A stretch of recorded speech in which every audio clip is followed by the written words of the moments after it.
Hi everyone, my name is G, and today I'm gonna present a second language and literacy learner portrait project.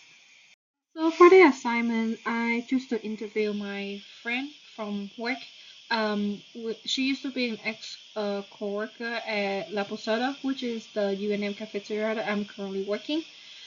She also attending UNM, and she's a junior now. Her name is Valeria Badilla.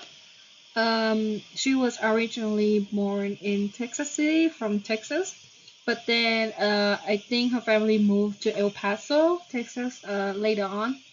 And then she's been living in El Paso for around 20 years now. But then she moved to UNM for college. Her family consists of her two siblings, one older sister, and then the other one is a younger brother, and then her mom. So she described that her family is like very small, but they feel connected to each other because they're a small family. She currently studying accounting, and she also worked at a assistant at immigration center in Albuquerque. So for a language background, Valeria grew up speaking in both Spanish and English. So Spanish is her first language and English her second language. She attended to do a language class in K-12, but I believe it's just mostly elementary school.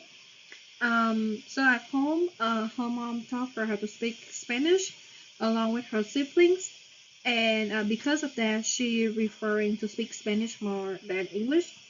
She mostly communicate with her sibling in Spanish.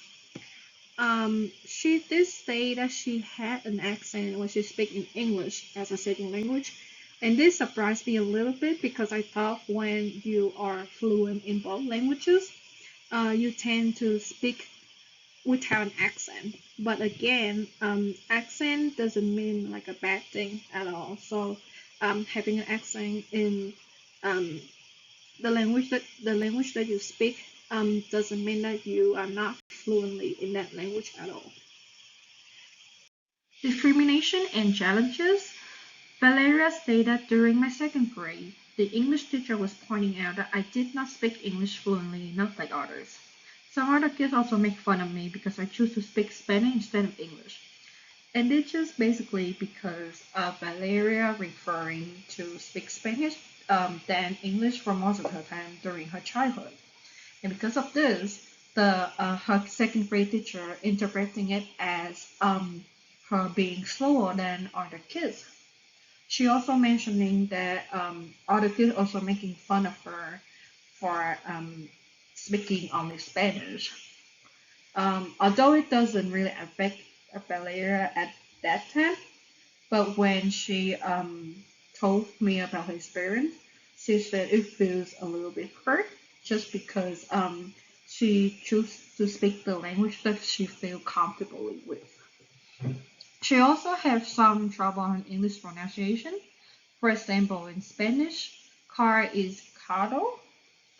Sorry if my pronunciation is wrong. So sometimes Valeria does mix up between those two words. Valeria also stated she glad that her mom signed her up for the dual language class because it is such a great preparation for her transition to English only class later on.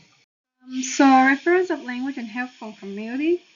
So during elementary school, Valeria chose to speak Spanish and somehow get away with it because most people in her school know how to speak Spanish.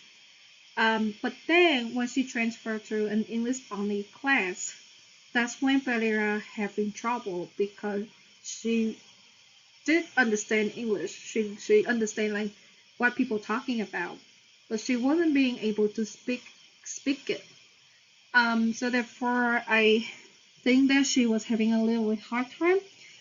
But English only class did help her. The teacher did help her. So now she are able to speak both languages fluently.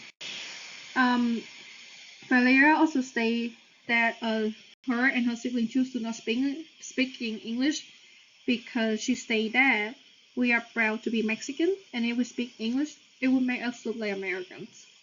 So what she mean by that is that there's like a stereotype of how English speaking only person are white persons, and since she doesn't want to be called as a white person because obviously Valeria is Mexican and she is a person of color.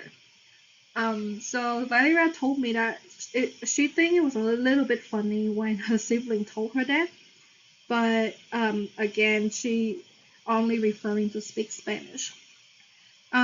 She also came from El Paso, so this place actually has a huge population of Mexican.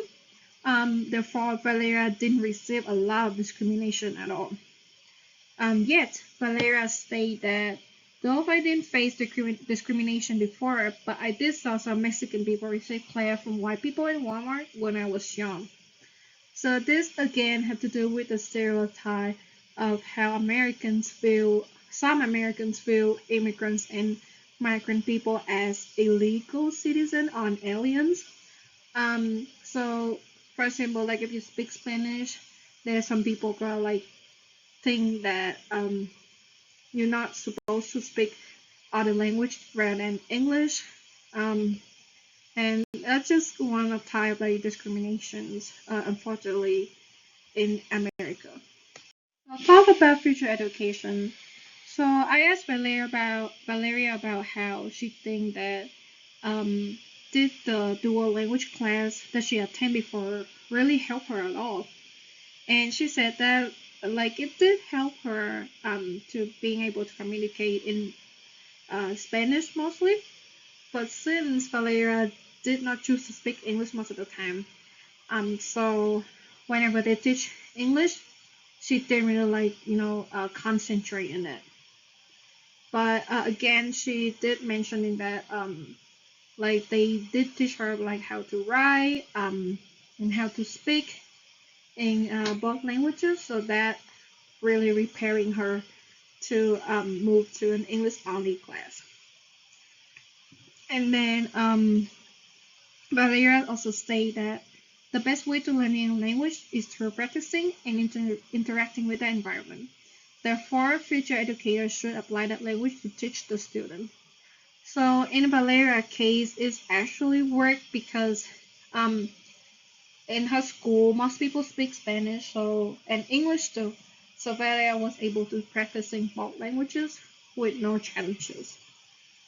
Also, understanding is what Valeria emphasized about language learning because, again, referring to her second grade teacher that angry that Valeria wasn't able to speak any English. It just for some students, mostly bilingual students, learning a second language is hard. Learning one language is already hard, but like learning both languages at the same time is a hard step for some people. Therefore, as a current or future educators, we have to be able to understand and sympathize for the student, and just like take it slow for some students.